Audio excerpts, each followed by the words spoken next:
బ్రతుకండి బానిస బ్రతుకు, దాసత్వం చేసుకునేటువంటి పని.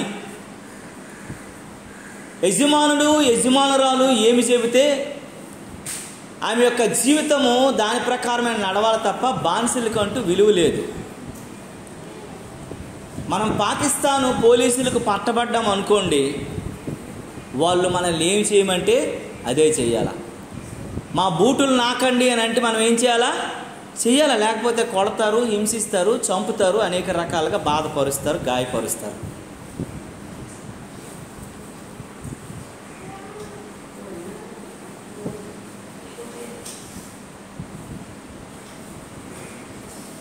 ఇక్కడ దేవుని వాక్యం చెబుతున్న మాట ఏంటంటే, ఈ టైటిల్ హాగరు దేవునికి పెట్టింది.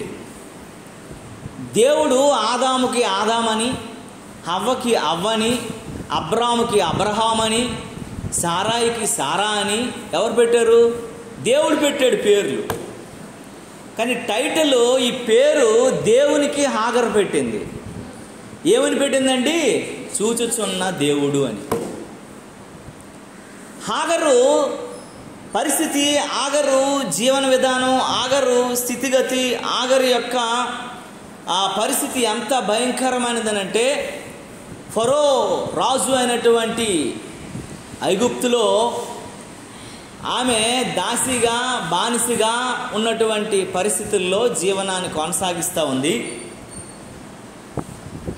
ఆమె బ్రతుకేదో ఎవరికీ అర్థం కాలేనటువంటి స్థితిగతుల్లో, ఆమె కుటుంబ పరిస్థితులను బట్టో, ఆమె తల్లిదండ్రులను బట్టో, ఆమె విధిని బట్టో, ఆమె వర్గమును బట్టో ఏదో ఒక రకంగా అక్కడ బ్రతుకుతున్నటువంటి పరిస్థితుల్లో అబ్రహాము గారును శారాయి గారు వెళ్ళి ఆ ప్రాంతాన్ని నివసించడానికి కొద్ది రోజులు వెళ్ళారు. అక్కడికి వెళ్ళేసరికి శారా చాలా బ్యూటిఫుల్, చాలా అందమైనటువంటి వ్యక్తి, చాలా సౌందర్య సంబంధమైనటువంటి వ్యక్తి. శారాయిని చూడగానే ఫరో రాజు ఏమైపోయాడంటే ఆమెను మోహించేశాడు. అబ్రహాముకి ఏమి చెప్పాలో అర్థం కాల, అబ్రహాముకి ఏమి చేయాలో అర్థం కాల, అబ్రహాముకి ఏమవ్వాలో గుండెలు బాదుకుంటున్నాడు, నా భార్య పరిస్థితి ఏంటి అనేసి. అంతలోగానే సైనికులు వచ్చారు, సారాయిని తీసుకెళ్ళి ఏం చేశారండి? ఫరో ఇంటికి తీసుకెళ్ళిపోయారు. అబ్రహాం ఏం చేశాడంటే ప్రార్థన చేశాడు, ప్రభువా నువ్వు వెళ్ళమంటే కదా మేము ఇక్కడికి వచ్చాము, నువ్వు ఉండమంటే కదా మేము ఇక్కడ ఉన్నాము, నువ్వు పంపిస్తే కదా మేము ఇక్కడికి వచ్చాము, నా భార్యని ఫరో రాజు తీసుకొని పోయాడయ్యా, నా పరిస్థితి ఏంటి అర్థం కావట్లేదు, నా స్థితి ఏంటి అని అర్థం కావట్లేదని ప్రార్థన చేయగానే అబ్రహాము మొర దేవుడు ఆలకించి ఫరో రాజుకి వెళ్ళి లెఫ్ట్ అండ్ రైట్ దేవుడు ఇచ్చాడు. ఏమని ఇచ్చాడంటే, నోరు మూసుకొని దైవ సేవకురాలను నువ్వు పంపించకపోతే, దైవజనురాలను నువ్వు పంపించకపోతే నీ తోలు తీసేస్తాను రా అని చెప్పేసి ఎప్పుడైతే దేవుడు ఫరో రాజుకు వార్నింగ్ ఇచ్చాడో, ఫరో రాజు ఏం చేశాడంటే ఆయన మనస్సు నిండిన వాడై, దైవ భయం కలిగిన వాడై ఏం చేశాడనంటే దాసులని, దాసీలని, వెండిని, బంగారంని, పొలముని, పంటని అన్నీ తీసుకెళ్ళి ధనాన్ని అంతటిని కూడాను అబ్రహాంకి ఇచ్చి తన భార్యని ఇచ్చి కూడా సాగనంపాడు. మీకు అర్థమైందా? ఆ దాసీల్లో ఇచ్చిన వారిలో ఆగరు ఒక ఆమె. ఆమె ప్రమేయం లేదు, ఆమె సంబంధం లేదు, ఆమె ఏమీ లేకుండానే ఫరో రాజు ఇంటిలో ఉన్నటువంటి దాసి ఎవరింట్లోకి వచ్చిందండి? ఇప్పుడు ఎవరింట్లోకి వచ్చింది? మీకు మధ్యలో నేను క్వశ్చన్స్ అడుగుతాను, దానికి సమాధానం మీరు చెప్పాలి, మీరు వింటాను లేరు. ఆమె ఎక్కడ ఉండేదని చెప్పాను ఫస్ట్. ఫరో రాజు అయినటువంటి గృహంలో దాసిగా ఉన్న ఆమె, ఫరో ఎప్పుడైతే సారాయిని మోహించి ఎత్తుకెళ్ళిపోయాడో, దేవుడు వెళ్ళి ఫరో రాజుకు లెఫ్ట్ అండ్ రైట్ ఇచ్చాడు. రే దైవజనురాలతో ఆటలాడుకుంటే కాలు చేతులు తీసేస్తానని దేవుడు వార్నింగ్ ఇచ్చాడు. వెంటనే తన భార్యని పంపించడమే కాకుండా వెండి, బంగారం, ధనము, ఆస్తి, పొలము, పంట, దాంతోపాటు దాసులను కూడా ఏం చేశాడు? పంపించేశాడు. ఆమె ప్రమేయం లేకుండానే ఎక్కడికి వచ్చింది? ఆమె అబ్రహాం ఇంటికి వచ్చేసింది. బానిస అంటే అక్కడున్న బానిసే, ఎక్కడున్న బానిసే. ఆమె డ్యూటీ మారలేదు, ప్లేస్ మారింది అంతే, పరిస్థితులు మారాయి అంతే, మనుషులు మారారు అంతే. కానీ ఆమె దాసిగానే ఇక్కడికి వచ్చింది. ఓ మూల కూర్చొని రోజు అంట్లు తోముకుండేది, బట్టలు ఉతుక్కుండేది, ఇల్లు శుభ్రపరుచుకునేది. ఎందుకంటే దాసి కాబట్టి ఆ పనులు చేస్తుండేది. చేసి నమ్మకమైనటువంటి భలే పర్సనల్ అసిస్టెంట్ అయిపోయింది. ఎవరికి? శారమ్మ గారు. శారమ్మగా పర్సనల్ అసిస్టెంట్ అయిపోయి నమ్మకమైనటువంటి పని మంత్రాలు అయిపోయి అన్ని పనుల్లో చక్కపెడుతున్నప్పుడు శారమ్మ రోజు కృంగి కుషించి బాధపడిపోతూ ఉండేది. ఎందుకనంటే పెళ్ళి ఇన్ని సంవత్సరాలు అయింది, ఇంచుమించు 80-90 సంవత్సరాలు వచ్చేస్తుంది, సంతానం లేదు, ఏమీ లేదు. నా వలన నా యజమానుడు నష్టపోయాడు, నా యజమానుడి యొక్క సంతతంతా నష్టపోయింది, చాలా కఠోరమైనటువంటి పరిస్థితిలోకి వచ్చేసింది. నా వల్లనే కదా అబ్రహాము యొక్క వంశావళి ఆగిపోతుంది ఏమైనటువంటి గుండెలో ఉన్నటువంటి బాధతో ఏం చేయాలో అర్థం కాక ఈమె మంచితనం, ఈమెకున్నటువంటి శుభ్రత, ఈమెకున్నటువంటి శుచి ఎవరికి? ఆగరని చూసి ఆమె ఏమనుకుంటుందట, ఈ ఒక రోజు ఆలోచించి పిల్ల నువ్వు రావే, శుభ్రంగా బట్టలు వేసుకొని శుభ్రంగా మంచిగా నీట్గా తలదూకొని మంచిగా రావే, మంచి స్నానం చేసి రావే అని చెప్పేసి అంటే యజమానురాలు చెప్పింది కదా. వెంటనే బట్టలు వేసుకొని వచ్చేసి తన భర్త దగ్గరికి, అబ్రహాం దగ్గరికి తీసుకెళ్ళి, నా పరిస్థితి, నా స్థితి, నేను వృద్ధాప్యంకి వచ్చేసాను, నా వంశావళి ఆగిపోతుంది కాబట్టి, నా భర్తకి పిల్లలు లేరు కాబట్టి నువ్వు నా భర్తతో భారీగా ఉండు అని చెప్పి బలవంతంగా ఏం చేసింది, అబ్రహాముకి పెళ్లి చేసి పడేసింది.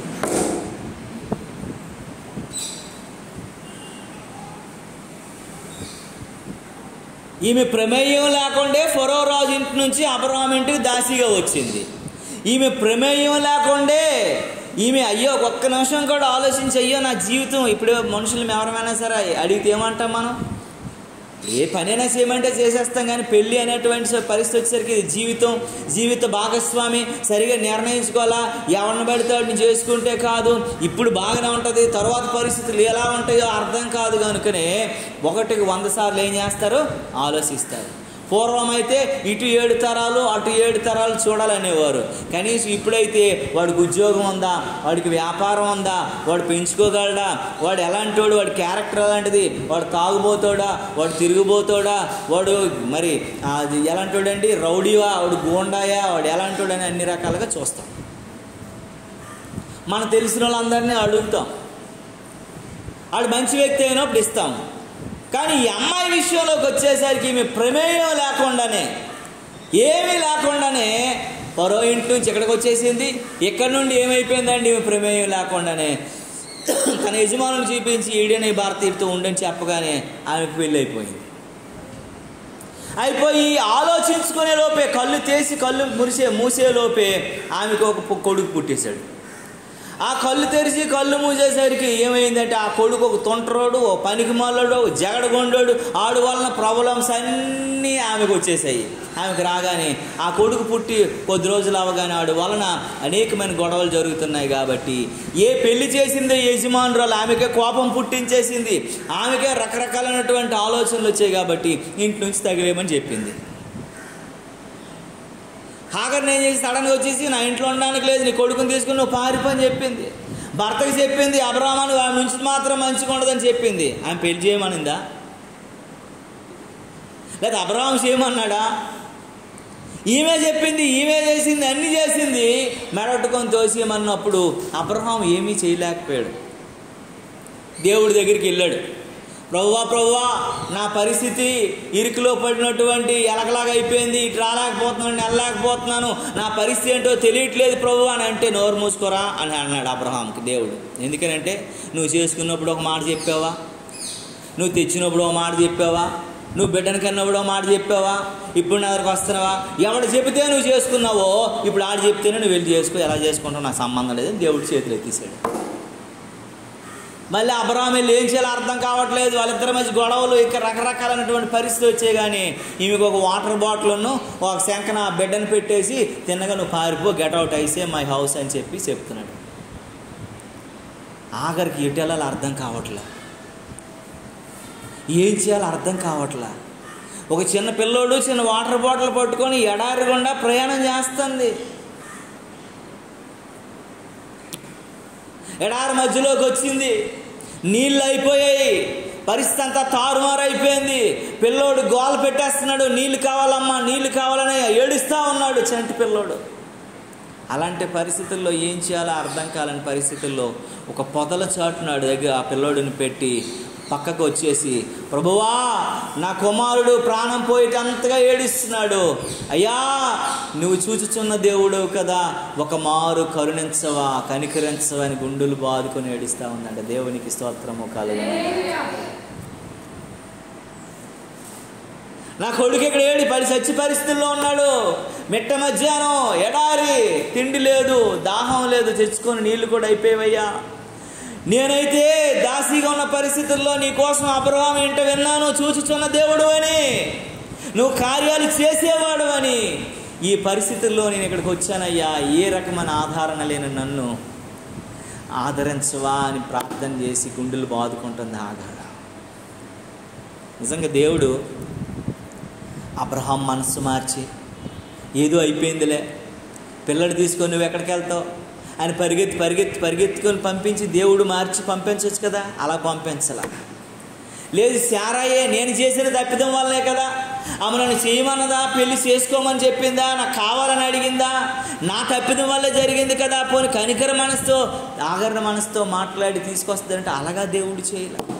పోనీ ఏదో ప్రవక్తను పంపించి ప్రవక్తలను మాట్లాడు, ఆఖరికేదో ఒక మంచి మార్గాన్ని చూపించని చెప్పలా, లేకపోతే దేవదూతలకు పంపించి ఏలియాకి ఆహారం పెట్టినట్లు ఆహారం నీళ్ళు అందించలా.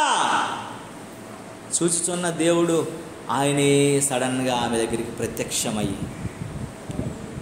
దేవుని నామానికి మహిమ కలుగునుగా.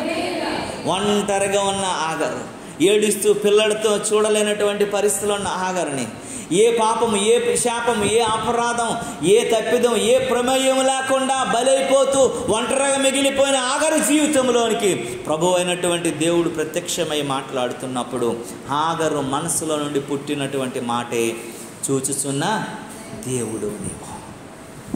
నా బాధను చూసావు, నా కష్టాన్ని చూసావు, నా బాధ, నా యొక్క ఆందోళన, నా కన్నిటిని చూసే దేవుడువు, నువ్వు విడిచిపెట్టేవాడు కాదు ప్రభువా అని చెప్పేసి ఆమె స్థితిని చూసినటువంటి దేవుడు. దేవుని నామానికి మహిమ కలుగునుగా. దేవుని బిడ్డలారా, దేవుడు చూచే దేవుడు, దేవుడు విడిచిపెట్టేవాడు కాదు. మీకు 2 విషయాలు ఈ వాక్యంలో నుండి బోధించాలని అనుకుంటున్నాను. ఒకటోది, దేవుడు ఆదరించేవాడు. నువ్వు ఎలాంటి పరిస్థితుల్లో ఉన్నా, ఎలాంటి కష్టంలో ఉన్నా, ఎలాంటి బాధల్లో ఉన్నా, ఎలాంటి ఇబ్బందుల్లో ఉన్నా, ఎలాంటి ఎవరు తప్పించలేనటువంటి క్రిటికమైనటువంటి పరిస్థితుల్లో ఉన్నా, వాటిని బట్టి నిన్ను ఆదరించి ఆదుకొని తప్పించి క్షమించి రక్షించగలిగిన దేవుడు ఈ వారం మనం నేర్చుకుంటాం. వచ్చే వారం చూచుచున్న దేవుడు, నీకు నచ్చినట్లు నువ్వు మెచ్చినట్లు నువ్వు పిచ్చి వేషాలు వేస్తే పట్టుకొని పాకం తీసేసినటువంటి దేవుడని నెక్స్ట్ వారం మనం నేర్చుకుందాం. దేవుని నామానికి మహిమ కలుగునుగా. మొన్న కూడా నేను తొందరపడిపోయి ఒక వాక్యాన్ని ఒక పూటంతా చెప్పేశాను కనుక దాన్ని మీకు బాగా ఎక్కలేదనిపించింది నాకు ఆ వాక్యం. అందుకే ఈరోజు 2 భాగాలుగా చెప్పాలన్నటువంటి ఆశ కలిగింది. మాట చిన్నదే కానీ దీని భావార్థం చాలా ఉంది. హాగరు జీవితంలో ఏ పాపం తెలియదు, ఏ శాపం తెలియదు, ఏ అపరాధం తెలియదు. ఆమె ప్రమేయం లేకుండా ఫరో ఇంటి నుంచి అబ్రహాములకు ఇంట్లోకి వచ్చింది. ఆమె ప్రమేయం లేకుండా అబ్రహాం ఇంటికి అబ్రహాము భార్య అయిపోయింది. ఆమె ప్రమేయం లేకుండా ఆమె కొడుకుని కనేసింది. ఆమె ప్రమేయం లేకుండా ఇంట్లో నుంచి బయటికి వెళ్ళిపోయింది. ఆమె ప్రమేయం లేకుండా ఎడారిలో ఏడుస్తూ ఉంది. ఎవరిని బట్టి ఏడుస్తుంది? ఆ పిల్లోడిని బట్టి ఏడుస్తుంది. అలాంటి పరిస్థితుల్లో విడువని దేవుడు, అలాంటి పరిస్థితుల్లో వదిలేని దేవుడు, అలాంటి పరిస్థితుల్లో ఆదరించగలిగిన దేవుడు, అలాంటి పరిస్థితుల్లో చెయ్యోతవ్వగలిగిన దేవుడు ప్రత్యక్షమై ఆమెను ఎంతగా దీవించాడో మీరు ఆదికాండం చదివితే మీకు అర్థమవుతుంది. ఒక మాట చెప్పాడు, హాగరు నీ సంతానాన్ని నేను విస్తరింపజేస్తాను, నిన్ను వదిలేయను, నిన్ను విడిచిపెట్టను, నీ సంతానాన్ని ఎలాగంటే వారిని రాజులుగా మలిచేస్తాను, వారిని దీవెనకరమైన మనుషులుగా మారుస్తాను, వారికంటే ధనవంతులు అసలు ప్రపంచంలో లేకుండా నేను చేస్తానని వాగ్దానం చేశాడు ఆగర్కి. మీరు దుబాయ్ వెళ్ళండి, అందరూ ఆగర్ సంతతే.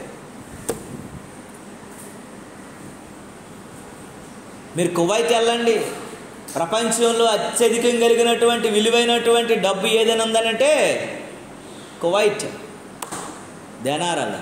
285 రూపాయలు. మన రూపాయి అక్కడ తీసుకెళ్ళమంటే వాళ్ళది ₹1 మనకి ఇస్తే 280 రూపాయలు మనం ఇవ్వాలి వాళ్ళకి. బంగారపు ఏబేషన్లు, కమోడ్లు, బంగారపు కార్లు, బంగారపు విమానాలు. ఆడెవడో నేను మొన్న చూశాను, బాత్రూమ్ తుడుచుకోవడానికి కూడా బంగారం టిష్యూ పేపర్లు తయారు చేసుకునేటాడు. రోజుకు 4 డబ్బాతో పడితే బోల్డెన్ తులాలు బంగారం వస్తుంది దాని నుంచి. అంత ధనవంతులుగా మార్చేశాడు దేవుడు వాళ్ళని, అభిషేకించినటువంటి దేవుడు. దేవుని నామానికి మహిమ కలుగునుగా. నువ్వు ఏ స్థితిలో ఉన్నావా, ఏ పరిస్థితిలో ఉన్నావా, ఏ ఆదరణ లేదా, ఏ ప్రమేయం లేకుండా నీ కష్టకాలం, బాధ, ఇరుకు, ఇబ్బంది వచ్చేసిందని బాధపడుతున్నట్లయితే ప్రియ దేవుని బిడ్డలారా, ఈ ఉదయకాల సమయంలో మన మధ్యలోనికి ఆగరణ తీసుకొచ్చి దేవుడు మాట్లాడుతున్న సంగతి ఏంటంటే, అయ్యో నా ప్రమేయం లేకుండా అనేక మంది నన్ను నిందిస్తున్నారు, వేధిస్తున్నారు, కష్టపెడుతున్నారని బాధపడుతున్నావేమో. నా ప్రమేయం లేకుండా నా మీద అనేకమైనటువంటి మాట్లాడుతున్నారు అనుకుంటున్నావేమో. నా ప్రమేయం లేకుండా నేను కష్టాల్లో, బాధల్లో, అప్పుల్లో ఇరుక్కుపోయాను అనుకుంటున్నావేమో. నా ప్రమేయం లేకుండా ఈ అనారోగ్యం నాకు సంభవించిందని అనుకుంటున్నావేమో. నా ప్రమేయం లేకుండా ఈ సిక్కుల్లో నేను పడిపోయాను అనుకుంటున్నావేమో. నా ప్రమేయం లేకుండా నేను తలెత్తలేనటువంటి పరిస్థితిలోకి వెళ్ళిపోయాను అనుకుంటున్నావేమో. నిన్ను దేవుడు చూచుచున్నవాడు నిన్ను విడిచిపెట్టడు.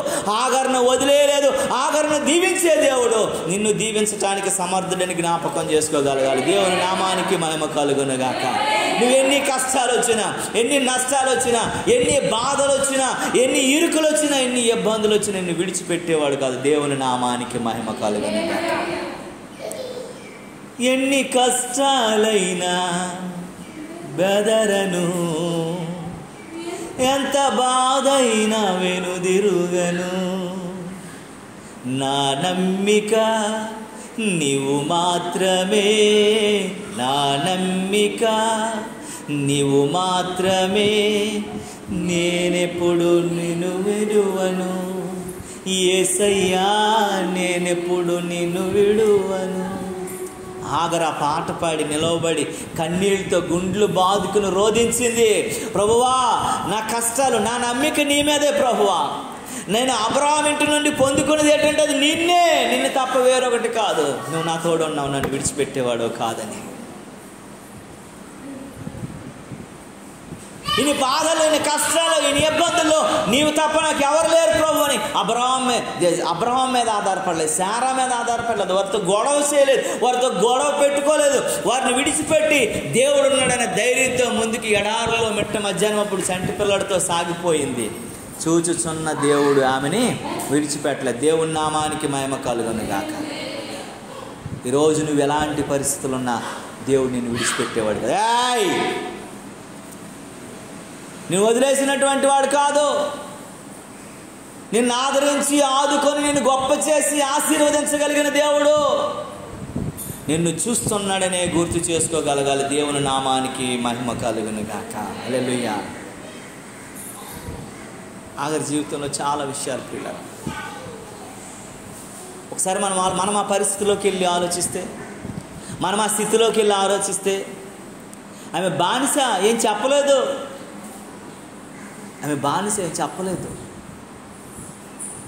వెళ్ళిపోమనగానే ఆ పిల్లల్ని పట్టుకుని వెళ్ళిపోయిందండి. ఈరోజు కోర్టులకు వెళ్ళడానికో, పోలీస్ స్టేషన్లకు వెళ్ళడానికి అధికారం లేదు ఆమెకి.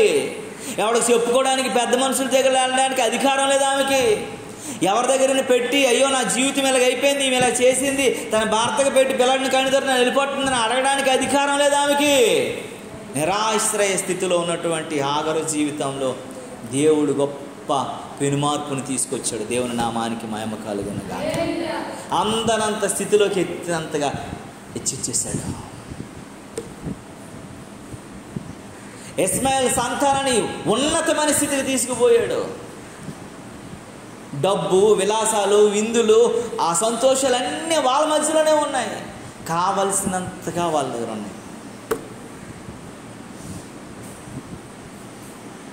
నేను దుబాయ్లో అంకుల్ అక్కడ పరిచయం చేస్తున్నాడు. ఆయన దగ్గరికి వెళ్తున్నప్పుడు ఒక్కొక్క ఇల్లు నేను చూస్తే 10 ఎకరాల్లో ఇల్లు, 8 ఎకరాల్లో ఇల్లు, 7 ఎకరాల్లో ఇల్లు, సింహాలు పెంచుకుంటారు, పులిలు పెంచుకుంటారు, మంచి మంచి జంతువులను పెంచుకుంటారు, వాళ్ళు ఆ గుర్రాలను పెంచుకుంటారు, వాళ్ళ ఇంటి చుట్టూ అనేక రకాలైనటువంటి యానిమల్స్ ఉంటాయి. మీరు యూట్యూబ్లో కూడా కొట్టండి, దుబాయ్ సేట్లు తరిగిళ్ళు ఎలాగ ఉంటాయనండి.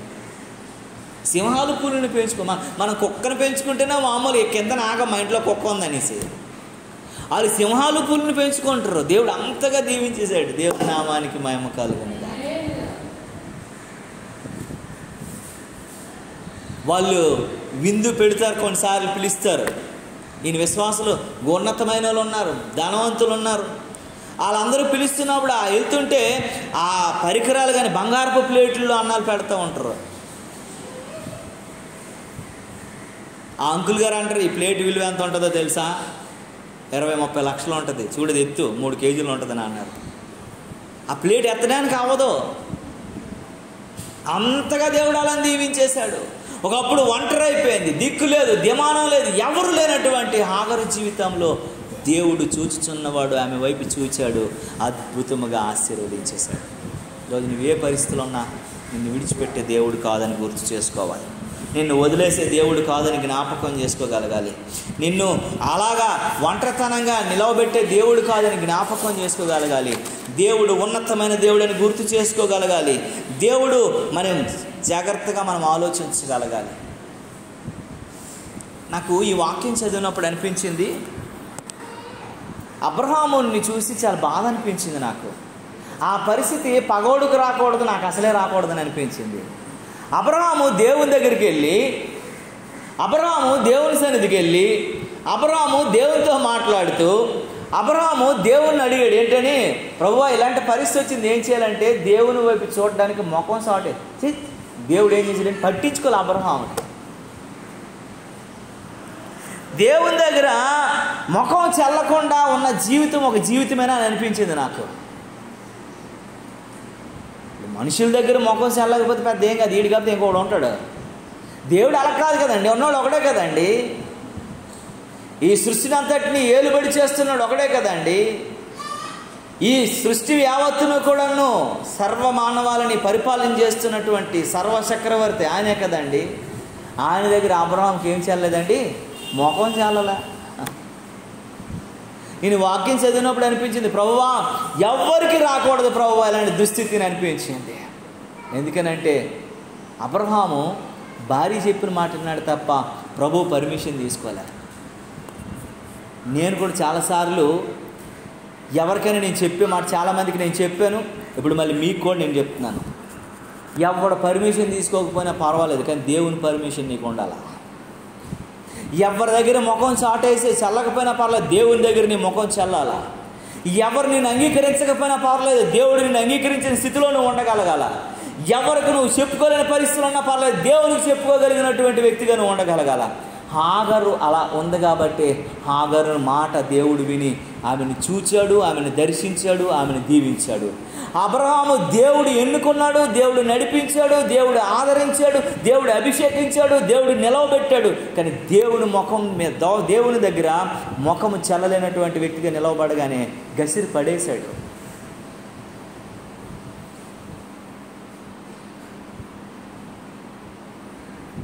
Get out in my infant అని చెప్పాడు. నా ముందు నుంచి నువ్వు వెళ్ళిపో, నీ ముఖం చూపించుకొని అనేసాడు.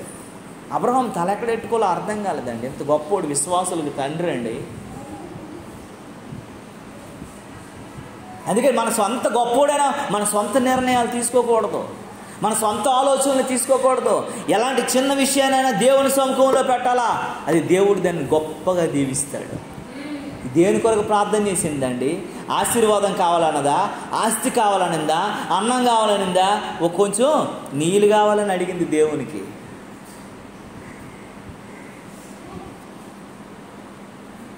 మీరు యెరూషలేం వెళ్తే, నేను 3 సార్లు యెరూషలేం వెళ్ళినప్పుడు కూడాను నేను చూసేది ఏంటంటే, ఆగరు దేవుడిచ్చినటువంటి ఆ బొగ్గలు, ఆ యొక్క నీళ్లు ఉబుకేటువంటి బొగ్గల దగ్గర ఇంకా పారుతున్నాయా లేదా అని నేను చూడడానికి వెళ్ళాను. మీరు నమ్మరు, ఈ రోజుకి పుష్కలంగా మిట్ట మధ్య ఎడారిలో నీళ్ళు వస్తున్నాయి. అట్లా వెళ్ళిన ప్రతి క్రైస్తవుడు కొంచెం నీళ్ళు తాగుతాడు. ఆగరకు దాహం తీర్చిన దేవుడు నా దాహం కూడా తీర్చండి ప్రభు.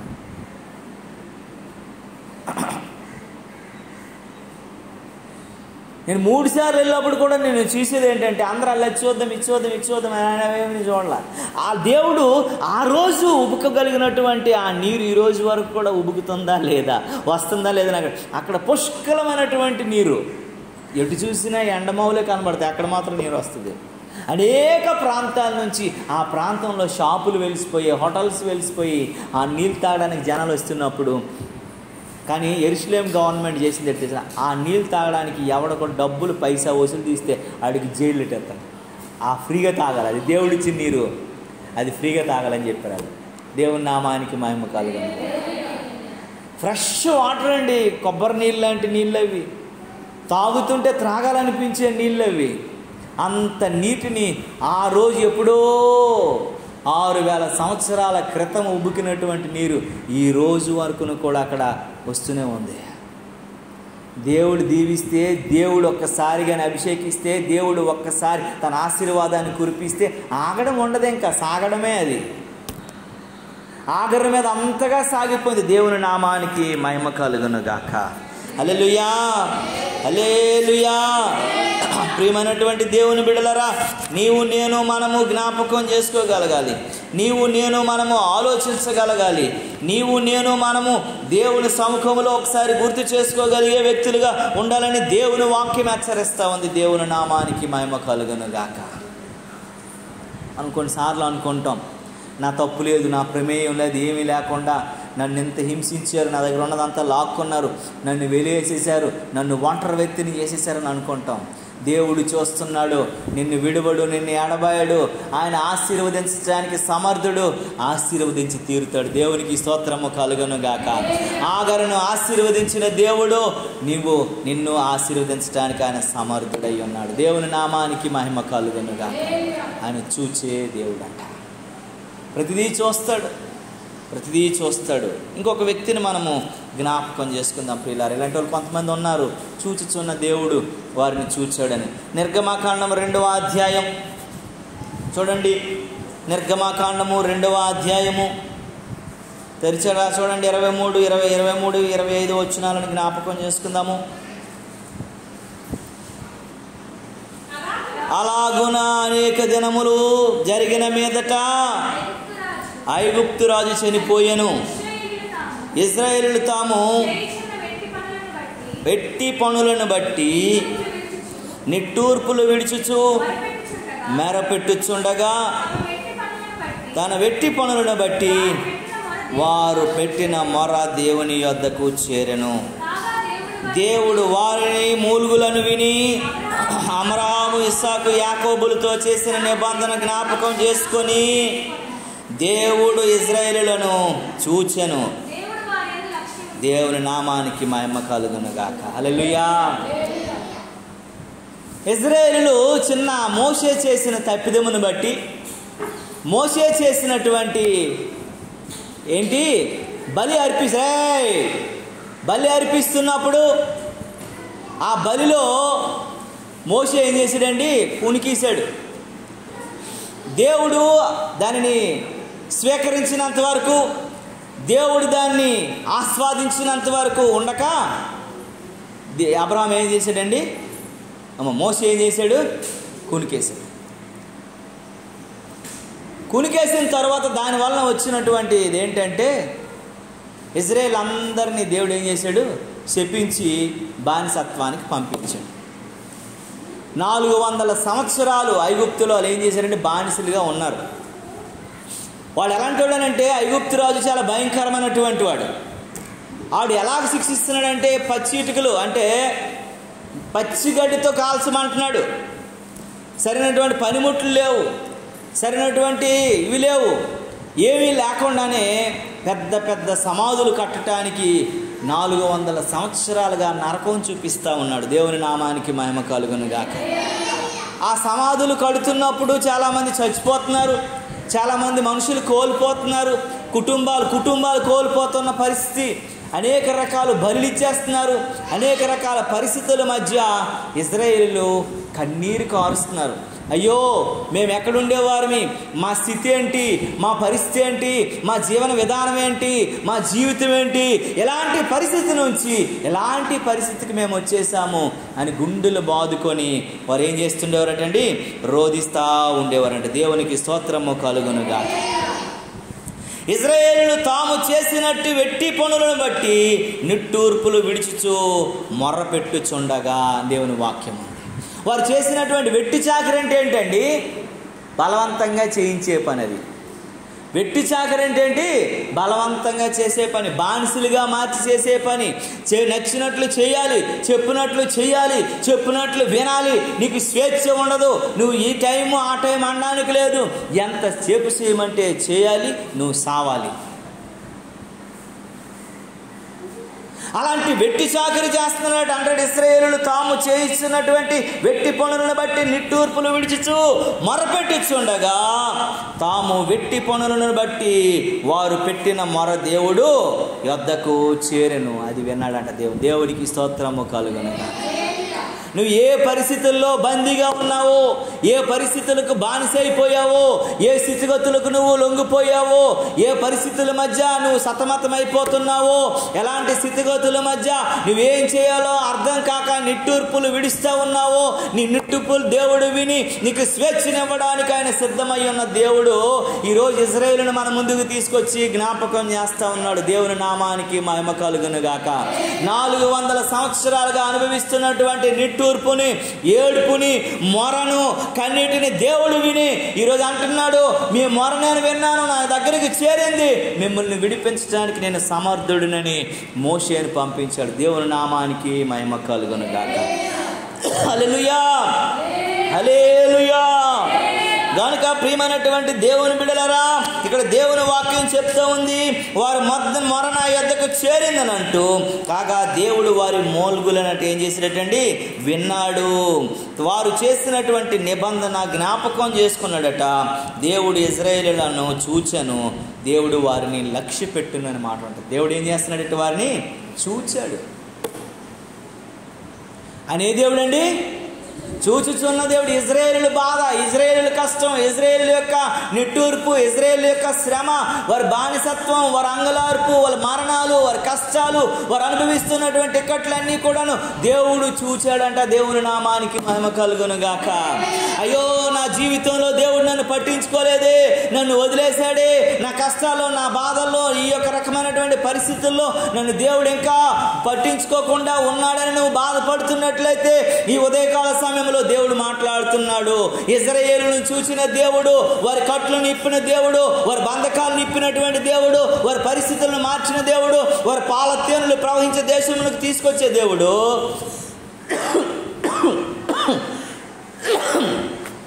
దేవుడు నిన్ను నన్ను కూడా ఈరోజు అలాంటి పరిస్థితుల నుంచి విడిపించడానికి సమర్థుడై ఉన్నాడు. దేవుని నామానికి మహిమ కలుగును గాక. హల్లెలూయా.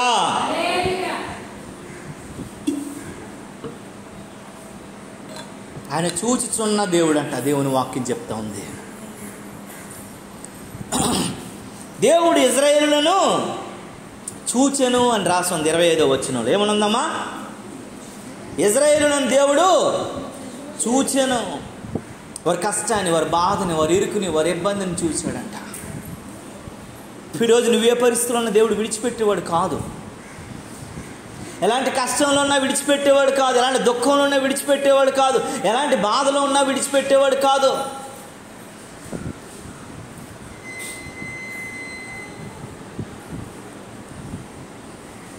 ఎలాంటి నిట్టూర్పులు, ఎలాంటి ఇరుకుల్లో, ఎలాంటి ఇబ్బందులను విడిచిపెట్టేవాడు కాదు. అన్నిటికీ పరిష్కారం మన ముందునుంది. ఒక అడుగు అంత దూరం ఉంది.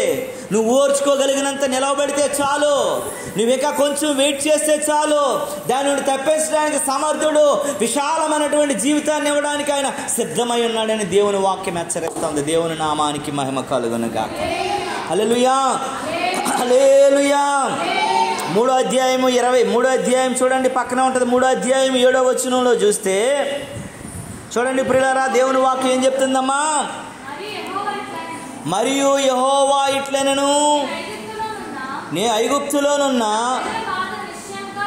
దేవునికి స్తోత్రము కలుగును గాక. హల్లెలూయా. చూడండి, దేవుని వాక్యం చెబుతుంది, ఐగుప్తులో ఉన్న ప్రజలను బాధను నిశ్చయముగా నేను చూసితిని. పనులలో తమను తాము కష్టపెట్టిన బట్టి వారి పెట్టిన మొర వింటిని, వారి దుఃఖము నాకు తెలిసే ఉన్నది. దేవుని నామానికి మళ్ళీ మహిమ కలుగును గాక. వారు ఎంత దుఃఖపడుతున్నారో, ఎంత కుమిలిపోతున్నారో, ఎంత గుండెలు బాదుకుంటున్నారో, వారి దుఃఖము నాకు తెలిసే ఉంది. ఆయన చూచే దేవుడు అండి, పట్టించుకునే లేనటువంటి వాడు కాదు. ఆయన జీవము కలిగిన వాడు. ఆయన చూస్తున్నాడు. ఆయన విడిచిపెట్టేటువంటి వాడు కానే కాదు పిల్లరా. ఆయన వదిలేసినటువంటి వాడు కాదు. నా ప్రజల బాధను చూచితిని, వారి మొర వింటిని, వారి దుఃఖము నాకు తెలిసే ఉన్నది. 8లో అంటాడు, పాలు తేనెలు ప్రవహించు దేశమునకు నడిపించుటకు దిగి వచ్చి ఉన్నాను అని అంటాడు. వాళ్ళ కష్టాల నుంచి, వాళ్ళ బాధల నుంచి, వారి ఇరుకుల్లో నుంచి, వారి ఇబ్బందుల్లో నుంచి పాలు తేనెల దేశము, చివరి మాట చదువు, లాస్ట్ కొంట చూడండి అన్నమాట. పాలు తేనెలు ప్రవహించే దేశమునకు వారిని నడిపించుటకును దిగి వచ్చి ఉన్నాను అని అంటాడు ఆయన. పాలు తేనెలు ప్రవహించే దేశానికి ఇప్పుడు కష్టం, చెమట ప్రవహిస్తుంది. వారి చెమట రక్తంగా మారి ప్రవహిస్తుంది. వారు బానిసలుగా ఉన్నప్పుడు వారి చెమట ఎలాగైపోతుందటండి, కష్టం. కానీ దేవుడు ఎక్కడ నడిపిస్తానంటున్నాడండి? పాలు తేనెలు ప్రవహించే దేశానికి నడిపించడానికి ఆయన దిగి వచ్చాడట. ఆగర్ దగ్గరికి దేవుడు ఎవరినైనా పంపించవచ్చు, ఎవరినైనా వెళ్ళమనొచ్చు. ప్రవక్తనో, లేకపోతే దేవదూతలనో, లేకపోతే అబ్రహామునో, శారానో, తెలిసిన మనుషులను ఎవరైనా పంపించవచ్చు. కానీ దేవుడే ఆగర్ దగ్గరికి దిగి వచ్చాడు. ఇజ్రాయేల్ దగ్గరికి ఎవరినైనా పంపించవచ్చు, కానీ దేవుడే వారి దగ్గరికి దిగొచ్చి పాలు తేనెలు ప్రవహించే దేశానికి తీసుకెళ్ళడానికి సన్నద్ధుడైపోయాడు. దేవునికి స్తోత్రము కలుగునుగాక. ఈరోజు దేవుడు విడిచిపెట్టేవాడు కాదండి, మాట ఇచ్చి తప్పిపోయేవాడు కాదండి, మాట మార్చేసేవాడు కాదండి, ఇప్పుడు ఒకలాగా అప్పుడు ఒకలాగా ఉండేవాడు కాదండి. ఎలాంటి వ్యక్తులనైనా రక్షించగలిగిన వాడు, ఎలాంటి వ్యక్తులనైనా తప్పించగలిగిన వాడు. భయంకరమైనటువంటి స్థితి నుంచి సంతోషకరమైన, ఆనందకరమైన స్థితిలోకి నడిపించగలిగిన వాడు. దేవుని నామానికి మహిమ కలుగునుగాక. హల్లెలూయా, హల్లెలూయా. ప్రియ దేవుని బిడ్డ, నీ దగ్గరికి కూడా దేవుడు దిగి వచ్చాడు. నీ కుటుంబంలోనికి రాదలుచుకున్నానన్నాడు. నీ కష్టాన్ని, నీ బాధను తెలుసుకొని ఉన్నాడు. నీ యొక్క పరిస్థితుల్ని మార్చాలనుకుంటున్నాడు. నీ పరిస్థితులన్నింటినీ కూడా దేవుడు చేయాలనుకుంటున్నాడు. నీ జీవన విధానాన్ని అంతటినీ కూడా సరిచేయాలనుకుంటున్నాడు. నీ యొక్క బ్రతుకు స్థితులన్నింటినీ మార్చడానికి ఆయన సిద్ధమై ఉన్నాడని జ్ఞాపకం చేసుకోగలగాలి. దేవుని నామానికి మహిమ కలుగునుగాక. హల్లెలూయా, హల్లెలూయా. దేవుని వాక్యం చెప్తుంది, దేవుని మాటలు మాట్లాడుతున్నాడు. దేవుడు తెలియజేస్తున్నటువంటి సంగతిని మనము జ్ఞాపకం చేసుకోవాల్సిన వారమై ఉన్నామని దేవుని వాక్యం తెలియజేస్తుంది. దేవుని నామానికి మహిమ కలుగునుగాక. ఈ సమయంలో దేవుడు తెలియజేస్తున్న సంగతిని మనం గుర్తు చేసుకోగలగాలి. నీ దగ్గరికి కూడా ఆయన రాబోతా ఉన్నాడని జ్ఞాపకం చేసుకోవాలి. నీ దగ్గరికి కూడా ఆయన రాబోతున్నాడు. నీ దగ్గరికి కూడా రావాలని ఆశపడుతున్నాడు. నీ దగ్గరికి కూడా రావాలని తెలియజేస్తూ ఉన్నాడు. నీ దగ్గరికి కూడా ఉండడానికి ఆయన ఇష్టపడుతున్నాడు. దేవుని నామానికి మహిమ కలుగునుగాక. దేవుని బిడ్డ, నీవు నేనేమై ఉన్నావు? దేవుడు ఏం కోరుకుంటున్నాడు? ఏంటి నీ పరిస్థితి, నీ స్థితి ఏంటి? నువ్వు ఇంకా బెంగలో, బాధలో ఉన్నావేమో, ఇంకా స్థితిగతులకు వ్యతిరేకంగా ఉన్నామేమో, పరిస్థితులకు వ్యతిరేకంగా ఉన్నావేమో, జీవన విధానానికి వ్యతిరేకంగా ఉన్నావేమో. జ్ఞాపకం చేసుకోవాలి. దేవుని మాటలు మాట్లాడుతూ ఉన్నాడు. ఇశ్రాయేలుని, వారి కన్నిటిని, వారి బాధని, వారి యొక్క నిట్టూర్పుని, వారి నలిగిపోయే స్థితిని దేవుడు విన్నాడని దేవుని వాక్యం తెలియజేస్తుంది. దేవుని నామానికి మహిమ కలుగునుగాక. హల్లెలూయా, హల్లెలూయా. మూడోదిగా ఇంకొక వ్యక్తిని మనము జ్ఞాపకం చేసుకుందాం పిల్లరా. 2వ రాజుల గ్రంథము 20వ అధ్యాయము. 2వ రాజుల గ్రంథము 20వ అధ్యాయము చూడండి పిల్లరా, త్వరగా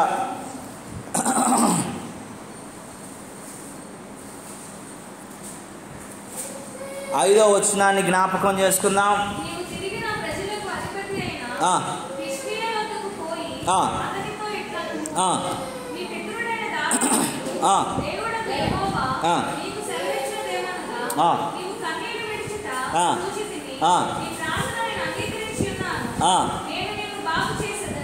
దేవునికి స్తోత్రము కలుగును గాక. హల్లెలూయా. హిజ్కియా మరణకరమైనటువంటి రోగంతో బాధపడతా ఉన్నాడు. దేంతోటండి?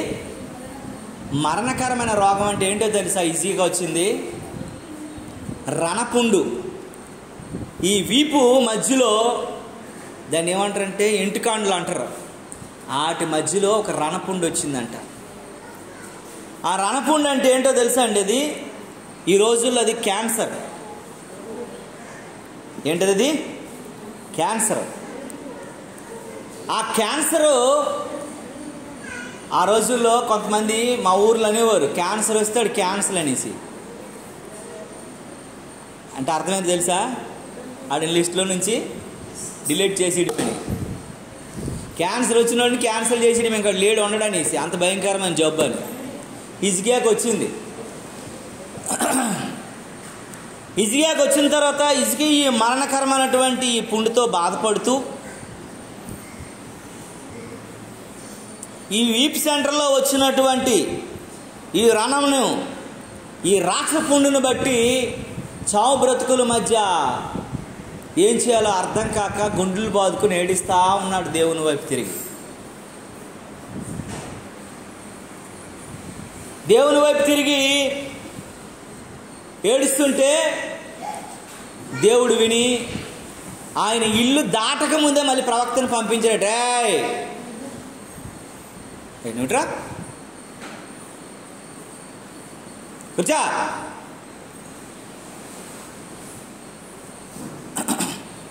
ఇండ్లు దాటక ముందే పంపించాడంట.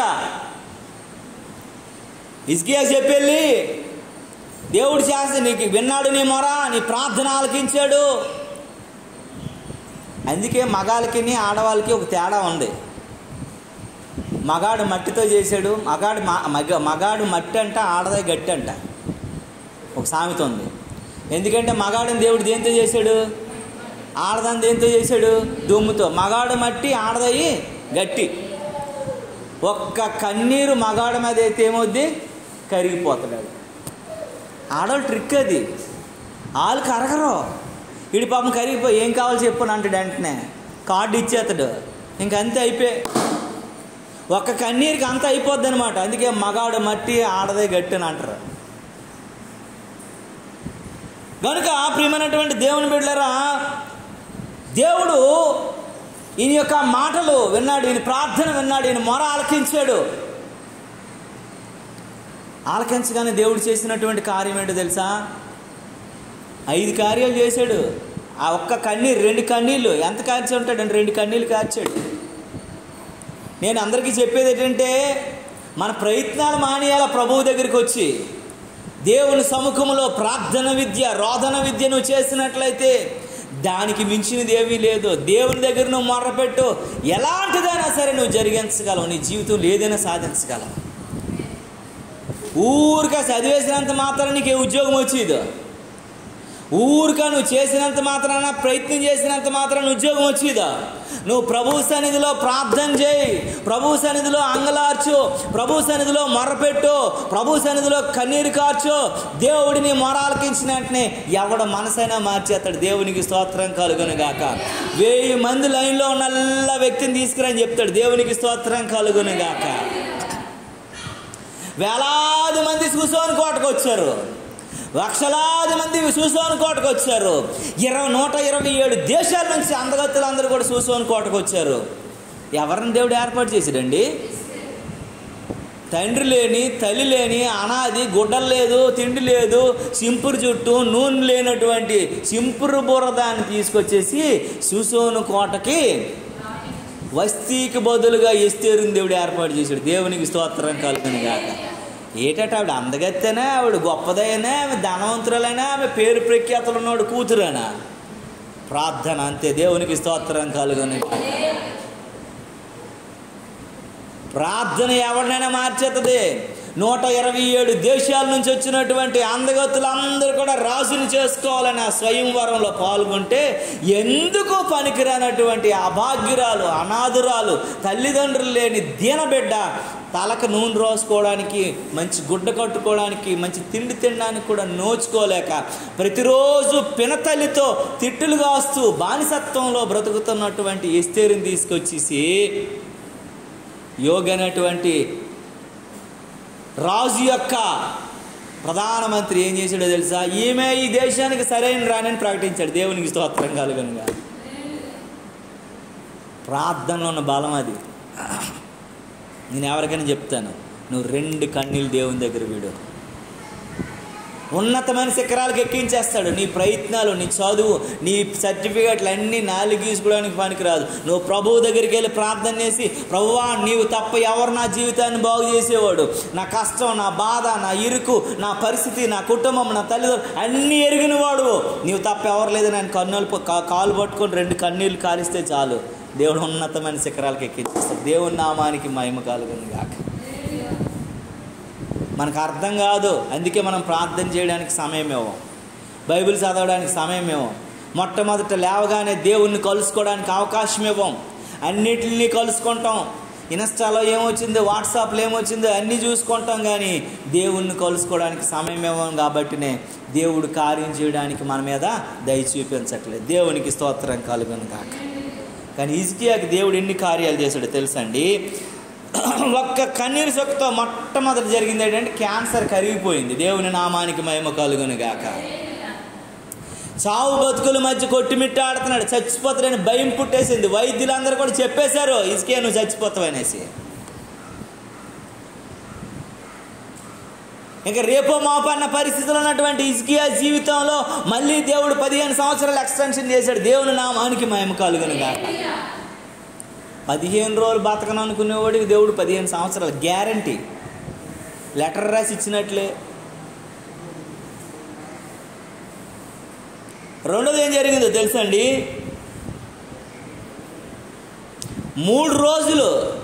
3 రోజుల్లోనే మందిరం, కొండెక్కి మందిరంకి వెళ్ళిపోయాడు. అక్కడ రాసి ఉంది, చదవండి మీరు కావాలంటే, ఆ వచనంలో చదవండి, ఉన్నాయి ఆ మాటలు.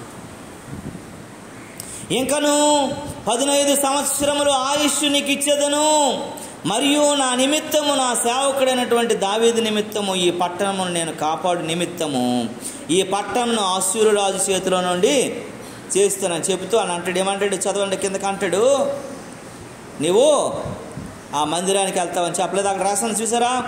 8వ వచనం అంటాడు, యెహోవా నన్ను స్వస్థపరచు ననుటకు నేను 3 దినము అయినా మందిరమునకు ఎక్కిపోవద్దునా అంటాడు. చూసారా? 3 దినాల్లోనంటే స్వస్థపరిచిన 3 దినాల్లోనే చావు బ్రతుకుల్లో ఉన్నాడు. 15 రోజులు చచ్చిపోతున్న 3 దినాల్లో టక్కమని లేచి కొండ మీద ఉన్నటువంటి మందిరానికి ఎక్కిపోయాడు. అంటే ఎంత బలాన్ని దేవుడు ఇచ్చాడు చూడండి. దేవునితో గడపడానికి దేవుడు అవకాశం ఇచ్చాడు. మూడోది ఏం చేశాడు తెలుసా అండి, అక్కడ 15 సంవత్సరాలు ఆయుష్ను పెరిగించాడు. మొట్టమొదటి క్యాన్సర్ని బాగు చేశాడు. రెండోది ఏం చేశాడు? అమ్మా మందిరానికి తీసుకెళ్ళాడు దేవుడు 3 రోజుల్లో. మూడోది 15 సంవత్సరాల ఆయుష్ పెంచాడు. నాలుగోది ఏం చేశాడో తెలుసా? కొడుకు దేవుడు అతను బ్రతికిన తర్వాత కొడుకుని దేవుడు ఇచ్చాడు హిజ్కియాకి. మీరు ఆ మాటలన్నీ ఇంటికి వెళ్ళి చదవండి. ఓ మంచి కొడుకునిచ్చాడు. ఆయన బ్రతికుంటూ ఉండగానే 12 సంవత్సరాలకే రాజుని చేసేసాడు ఆయన. దేవునికి స్తోత్రం కలుగునుగా. హిజ్కియా బ్రతికుండగానే 12 సంవత్సరాలనే రాజు అయిపోయాడు హిజ్కియా కొడుకు. 15 సంవత్సరాల ఆయుష్కాలం ఇచ్చాడు. 15 సంవత్సరాలకి కొడుకు పుట్టాడు. 12 సంవత్సరాలు హిజ్కియా బ్రతికుంటూ ఉండగానే కొడుకుని రాజుగా ఆయన ముందు నిలవబెట్టాడు. దేవునికి స్తోత్రం కలుగునుగా. దేవుడు చేసిన అద్భుతాలు ఎలాగుంటాయనంటే అవి కంటికి కనబడవు, చెవికి వినబడవు, హృదయానికి గోచరం కావాలంటే అర్థం ఏంటండి? 12 సంవత్సరాలు ఎవడైనా రాజు అవుతాడా? రోగం బాగయింది, మందిరంలో అడుగు పెట్టేశాడు, 15 సంవత్సరాలు పొందుకున్నాడు, కొడుకును కనేశాడు. ఆ కొడుకు కళ్ళ ముందు ఏమయ్యాడు? రాజు అయిపోయాడు. ఆడు చేసిన పని ఏంటి? హిజ్కియా చేసిన పని ఏంటి? 2 కన్నీరు చుక్కలు. 2 కన్నీరు చుక్కల వలన సాధించే కార్యాలు 5. అంటే ఇక్కడ రాసి ఉన్నవి 5, ఇంకెన్ని చేశాడో దేవుడు. చావు బ్రతుకుల మధ్య ఉన్నవాడిని స్వస్థపరిచాడు. 15 సంవత్సరాలు ఇవ్వక మునిపే దేవుడు 3 రోజుల ముందే మందిరంలో నిలబెట్టేశాడు. తర్వాత 15 సంవత్సరాలు ఆశీర్వాదం ఇచ్చేశాడు. పండంటి కొడుకుని దేవుడి చేతిలో పెట్టాడు. ఆడిన 12 సంవత్సరాలకే రాజుని చేశాడు. దేవునికి స్తోత్రం కలుగును గాక. ఇవన్నీ ఏంటో తెలుసా? 2 కన్నీటి చుక్కలు. ఈ విలువ, నీ కన్నీటికి చాలా విలువ దేవుని దగ్గర ఉంటుంది. నువ్వు కన్నీరు కార్చగానే దేవుడు ఏం చేస్తాడట? వింటాడు. ఇక్కడ ఏం చేశాడండి ఆయన? ఏం చెప్తున్నాడండి? 8వ వచనం ఏం చెప్తున్నాడండి ఆయన? ఏమని చదువుకున్నాం? ఇక ముందును సంవత్సరంలో కూడా ఆయన చెప్పేసట ఈయన కన్నీరు కార్చాడట. దేవుని నామానికి మహిమ కలుగును గాక. హల్లెలూయా, హల్లెలూయా. ఏం చేశాడండి? కన్నీరు కార్చాడు, కన్నీరు కార్చాడు, కన్నీరు కార్చాడు. 5వ వచనంలో ఏమని రాసిందమ్మా? నీవు తిరిగి నా ప్రజలకు అధిపతి యెహోవా హిజ్కియా యొద్దకు పోయి అతనితో ఇట్లా నీ పితరుడైన దేవుడు దావీదు యెహోవా సెలవిచ్చినది ఏమనగా, నీ కన్నీళ్లు విడుచుట చూచి తిని. 5వ వచనంలో ఉంది అది మాట, ఉందా? దేవుడు ఏ దేవుడు అండి? చూచే దేవుడు. హిజ్కియా కన్నీళ్లు విడిచుట చూచాడు, తట్టుకోలేకపోయాడు. నువ్వు కూడా కన్నీళ్ళు విడిస్తే దేవుడు తట్టుకోలేడు. నీ అవసరతలో, నీ అక్కరలో, నీ బాధలో, నీ అన్నిటిని తీర్చగలిగిన సమర్థుడు. హిజ్కియా కన్నీరుని చూచాడు, హిజ్కియా మొర ఆలకించాడు, హిజ్కియా విజ్ఞాపనకు చెవియొగ్గాడు. హిజ్కియా జీవితంలో 5 కార్యాలు చేశాడు. నాకు ఊహించలేని అద్భుతం అంటే ఏంటంటే 15 సంవత్సరాల ఆయుష్ పెంచడమే కాదు, 15 సంవత్సరాల్లో కొడుకు ఇచ్చాడు. ఆ కొడుకుని అతను బ్రతుకుంటుండగానే ఏం చేశాడు? ప్రయోజకుడిని చేశాడు. దేవునికి స్తోత్రం కలుగునుగా.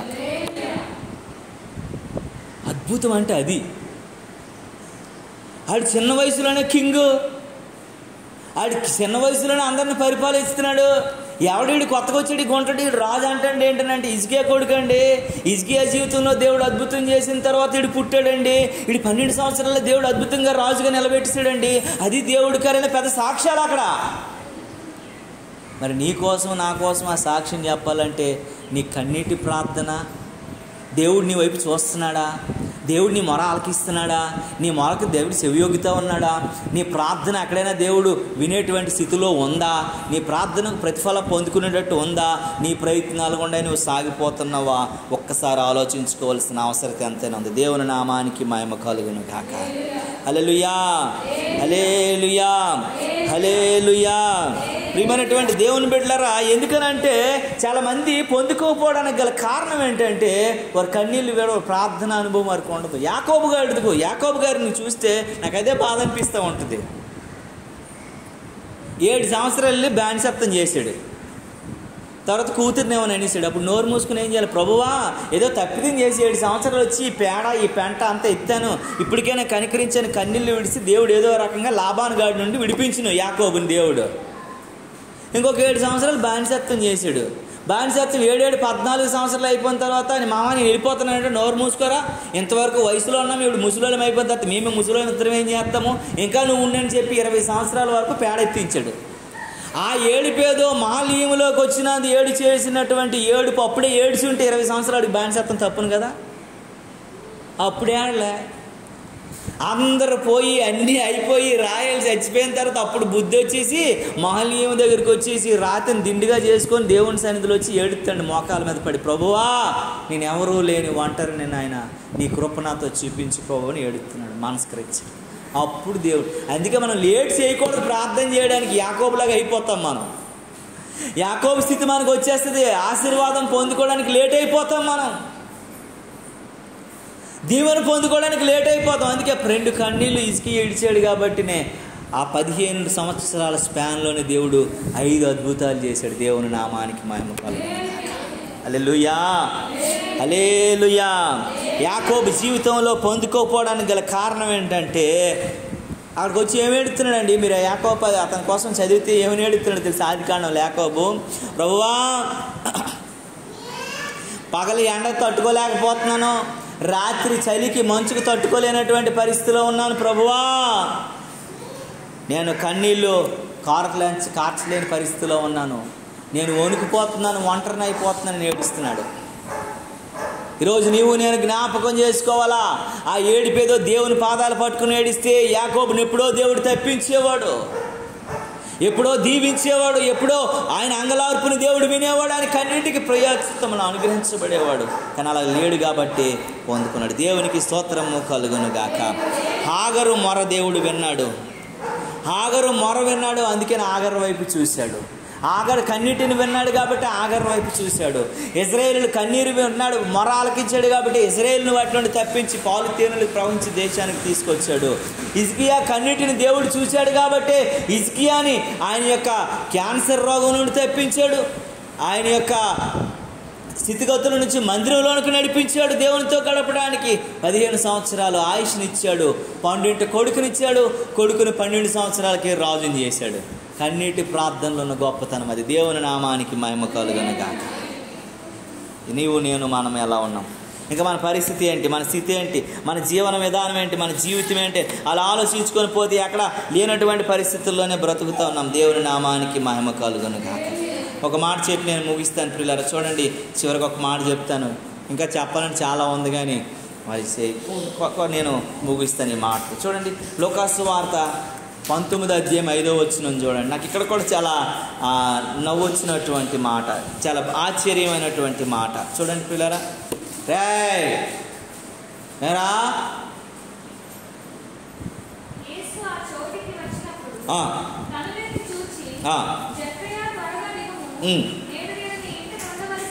దేవునికి స్తోత్రము కలుగును గాక. హల్లెలూయా. ఈ మాట నేను ధ్యానిస్తున్నప్పుడు నాకు అనిపించింది, యేసుప్రభు వచ్చారంటే జనాలు బాగా కుమ్ముగూడిదారు. ఎంతమంది జనాలు ఉన్నారు? చుట్టూ జనాలే, అంతే ఇసుక వేస్తే రాలనంతగా ఉన్నారట. చాలా జనాలతో నిండిపోయింది యేసుప్రభు ఉన్నటువంటి ప్రదేశం అంతా.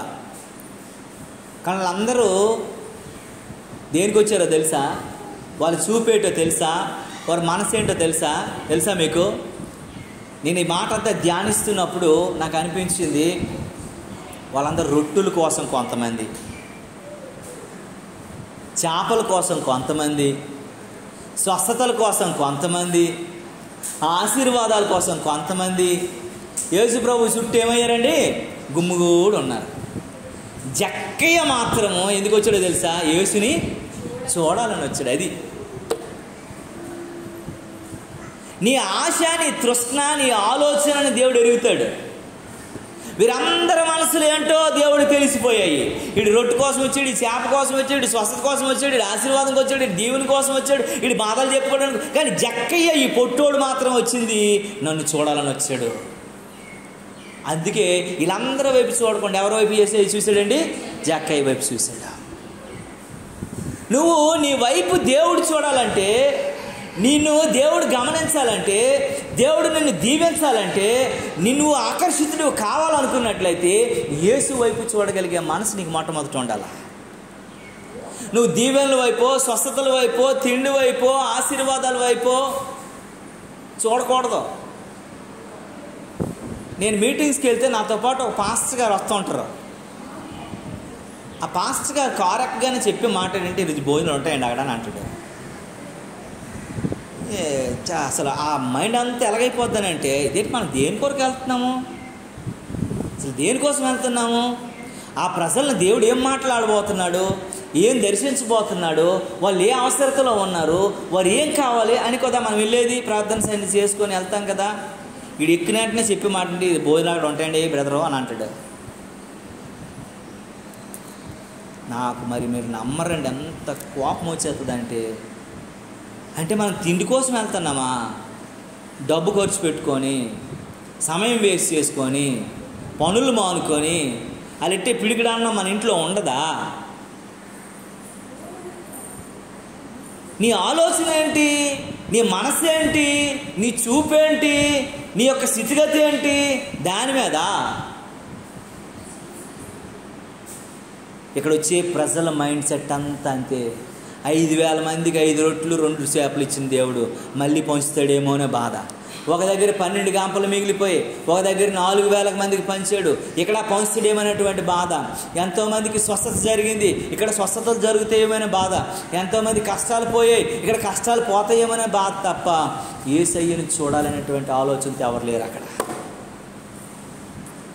జక్కి ఏమైనా మంచివాడండి? జక్కి ఎలాంటివాడండి? 1కి 100 సార్లు వసూలు చేసేసినటువంటి ట్యాక్స్ వసూలుదారుడు, ఇన్కమ్ ట్యాక్స్ ఆఫీసరు. మరి మామూలు కాదు, రాయి మీద నార తీసే రకం. అలాంటోడు దగ్గరికి కూడా వెళ్ళి యేసయ్య కనుదృష్టిలోనికి జక్కయ్య పడగానే జక్కయ్య ఆడే మాట మొట్టమొదటిది ఏంటో తెలుసా? ప్రభువా, నేను ఎవరికైనా దగ్గరైనా అన్యాయంగా తీసుకుంటే వారందరికీ 10 రెట్లు ఇచ్చేతను అన్నాడు. అతని దగ్గర ఉన్నటువంటి డబ్బు సంచి తీసుకొని 1కి 100 10 సార్లు అందరికీ డబ్బు ఇచ్చాడు తీసుకున్నదంతా. మార్పు అంటే ఏంటో తెలుసా? నువ్వు ఇంకెవడికి రుణపడి ఉండకూడదు, ఆడికి చెప్పకూడదురా రూపాయి నా తీసుకొని 10 రూపాయలు ఇచ్చాడు రా, ఆడిలాంటి మనిషి వెళ్ళాడని సాక్ష్యం. ఇతని పాత జీవితం అంతా కూడాను ఒక్క రోజులో యేసుప్రభు ఎంటర్ అవగానే కొట్టుకుపోయింది. అదంతా ఈయన పాత బ్రతుకు అంతా కూడా యేసుప్రభు ఎంట్రన్స్తో యేసుప్రభు చూడగానే ఆయన జీవితం అంతా మారిపోయింది. ఒకప్పుడు ఇన్ని దుష్టుడుగాను, దుర్మార్గుడుగాను, కఠినస్తుడుగాను, వసూలు చేతనైనటువంటి తిట్టుకునేవాడు తప్ప తిట్టనుడు ఎవడు లేడు, పొగుడునుడు ఎవడు లేడు. ఎప్పుడైతే ఈయన 1కి 10 రెట్లు పంచడం మొదలెట్టాడు, జక్కేలాంటి మనిషి లేడు రావరే, అన్యాయంగా తీసుకున్న 1 రూపాయితో సహా ఇచ్చేశాడు రా బాబా, ఆడురా మనిషి అంటే అనేటువంటి గుడ్ విల్ ఒక్క క్షణంలో సంపాదించుకోండి. అది యేసుప్రభు నిన్ను చూస్తే అలా ఉంటుంది పరిస్థితి. యేసుప్రభు నీది రాగానే నీ స్థితి మారిపోతుంది, నీ పరిస్థితి మారిపోతుంది, నీ జీవన విధానం మారిపోతుంది, నీ బ్రతుకు మారిపోతుంది, అన్నీ మారిపోతాయి. అయితే నీ దృష్టి ఆయన వైపు చూసినప్పుడే ఆయన నీ వైపు చూస్తాడు. దేవునికి స్తోత్రం కలుగును. అందుకే జకరియా గ్రంథంలో ఒక మాట ఉంటుంది. జకరియా గ్రంథంలో ఒక మాట ఉంటుంది. ఈ మాట జస్ట్ మీకు చదివిస్తున్నాను. ఈ మాట జకరియా గ్రంథంలో ఒక మాట ఉంటుంది, చూడండి. 4వ అధ్యాయం 10వ వచనంలో ఒక మాట ఉంటుంది. జకరియా గ్రంథం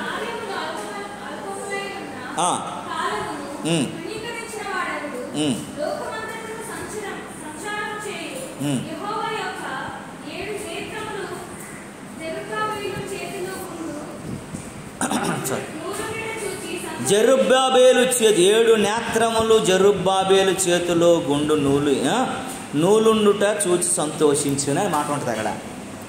ఇక్కడ జెరుబ్బాబేలు అంటే కట్టడం కోసం మాట్లాడుతున్నాడు. ఈ గుండు నూలు అంటే ఏంటో తెలుసా అండి? దాన్ని ప్లంబ్ అంటారు కదా ఇంగ్లీష్లో. గోడ కట్టినప్పుడు గుండెడతారు కదా, తూకమా దాన్ని ఏమంటారండి? తూకం గుండెనా? ఇలా పట్టుకొని తాడెట్టి ఇలా పెడతారు కదా, చిన్న మొక్క ఉండి తూకం గుండె అంటారు కదా. దాన్ని ఏమంటారమ్మా ఈసమ్మా? తూకం గుండె. అది గోడ కరెక్ట్గా ఉందా లేదా, అది వంకడింకలుగా ఉందా, పడిపోయేటట్టు ఉందా, నిట్టు నిలవగా ఉందా చూడడానికి ఆ తూకం గుండె వేస్తారు. ఇక్కడ అదే మాట చెప్తున్నాడు. ఇక్కడ ఏమిటంట, నీవు దేవుని చేతిలో కట్టబడగలిగినటువంటి అనుభూతిలోనికి రావాలనుకుంటే నువ్వట చేతిలో గుండె నూలు నుండుట చూసి సంతోషిస్తాడు దేవుడు. అంటే నీ జీవితం ఎలా కట్టబడుతుంది, నీ కుటుంబం ఎలా కట్టబడుతుంది, ఎలాంటి విశ్వాసంలో కట్టబడుతుందని ప్రతినిత్యం కూడా నిన్ను నువ్వేం చేసుకోవాలంటే వాక్యం అనేటువంటి గుండెతో చూసుకుంటూ ఉండాలంట. దేవుని నామానికి మహిమ కలుగునుగాక. హల్లెలూయా. నువ్వు క్రమముగా ఉన్నావా, నువ్వు కొలతల ప్రకారం ఉన్నావా, నువ్వు అక్రమంగా ఉన్నావా, నువ్వు ఎలా కట్టబడుతున్నావు, తూనికలు సరిపోయేటట్లున్నావా, నువ్వు తేలిపోయేటట్లున్నావా అన్న విషయాన్నంట మనం చూసుకోగలిగే వారంగా ఉండాలంట. అప్పుడు దేవుడు నిన్ను చూస్తూ ఉంటాడు. దేవుడు ఏంటంటే ఆయన చేతిలో ఉన్నటువంటి ఆ నూలు గుండెని చూస్తూ ఉన్నాడట. ఎలా తోస్తున్నాడు, ఎలా సరిగా ఉన్నాడా లేదా, వాడి జీవితం ఎలా ఉంది, వాక్యానుసారంగా వాడి కుటుంబం ఎలా ఉంది, వాక్యానుసారంగా వాడు బ్రతుకు ఎలా ఉంది, వాక్యానుసారంగా ఉందా లేదట ప్రతినిత్యం మనల్ని మనం ఏం చేసుకోవాలంటండి, చూసుకోవాలట. వాక్యంతో కొల వేసుకోవాలంట.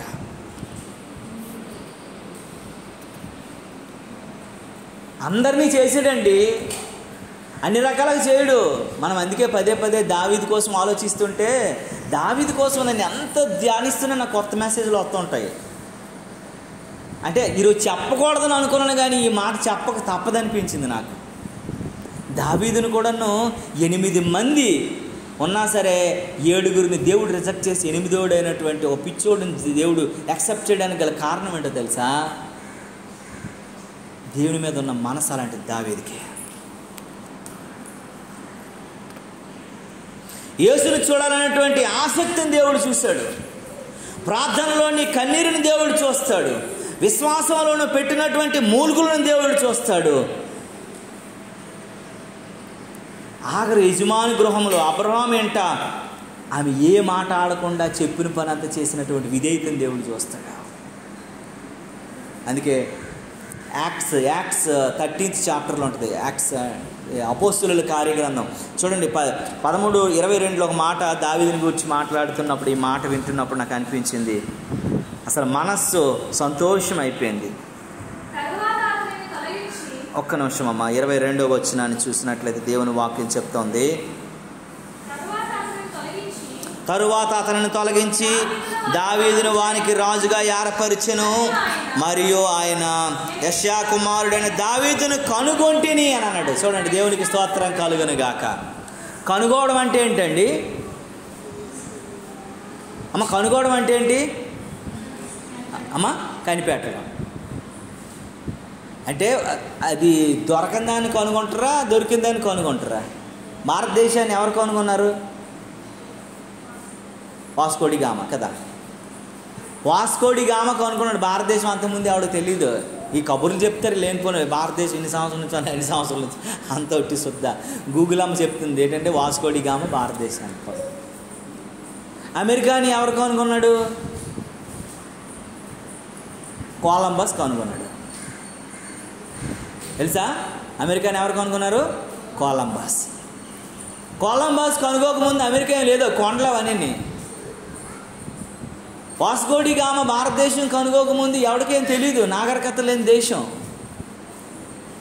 కనుక మనం అనుకుంటూ ఉంటాం ఇది జరిగింది, అది జరిగింది. కథలు చెప్పడానికి ఏముంది, అనగనాయన స్టార్ట్ అయ్యి అటతో ముగిసిపోతుంది. కనుక దేవుడు యెషయా కుటుంబంలో 8 మంది పిల్లలు 7గురు ఉన్నప్పటికీ కూడాను యెషయా ఈ దావీదునే కనుగోవడానికి గల కారణం ఏంటో తెలుసా అండి? తెలుసా? ఇక్కడ కొన్ని విషయాలు మనం గుర్తుపెట్టుకోవాలి. అలా దావీదును కనుగొనడానికి గల కారణం ఏంటంటే, అర్థం ఏంటంటే, దేవుడు చూచేటువంటి దేవుడు. ఈ దేవుడు దావీదుని ఎప్పుడు చూసాడంటే, ఒక్క గొర్రె పిల్ల కోసము సింహం నోట్లో చేతులు ఎట్టేటప్పుడు చూసాడట. దేవునికి స్తోత్రం కలుగును గాక. ఒక్క గొర్రె పిల్ల తప్పిపోతే ఇంక బోర్డు ఉన్నాయి కదా అనుకోలేదు. ఒక్క గొర్రె పిల్ల కోసము సింహం నోట్లో చేయి పెట్టాడు. ఒక్క గొర్రె పిల్ల కోసం ఎలుగుబంటిని ఎదిరించేశాడు.